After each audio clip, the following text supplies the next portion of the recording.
अस्सलामुअलैकुम। जुनैद टीवी के साथ मैं हूं जुनैद यूसुफजई। बुलेटिन का आगाज़ करें। सबसे पहले आपको ख़बर दें, वज़ीर दाखिला शेख रशीद ने कहा है कि वज़ीर आज़म इमरान ख़ान आइंदा दिनों में अफ़गानिस्तान की सूरत हाल पर दुनिया से ख़िताब करेंगे। इस्लामाबाद में मीडिया से गुफ्तगू करते हुए शेख रशीद ने कहा कि हम पर मुहाजिरीन का बोझ नहीं, तोरखम चमन के रास्ते खुले हैं। 5 दिनों में तजारत में 50% इजाफा हुआ है। चमन बॉर्डर पाकिस्तान और अफ़गानिस्तान के लिए तिजारती रास्ता है। उन्होंने कहा कि पाकिस्तान में कलअदम TTP को दहशतगर्दी की इजाज़त नहीं देंगे।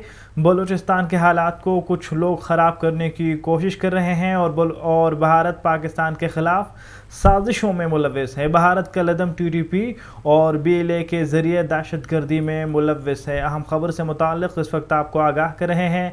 वज़ीर दाखिला शेख रशीद अहमद ने कहा है कि वज़ीर आज़म इमरान ख़ान आइंदा दिनों में अफ़गानिस्तान की सूरत हाल पर दुनिया से ख़िताब करेंगे।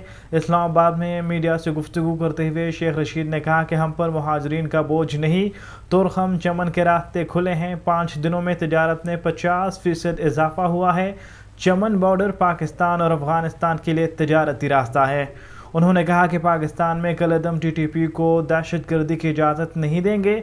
बलूचिस्तान के हालात को कुछ लोग ख़राब करने की कोशिश कर रहे हैं। भारत पाकिस्तान के ख़िलाफ़ साजिशों में मुलव्विस है। भारत कलअदम TTP और BLA के ज़रिए दहशतगर्दी में मुलव्विस है।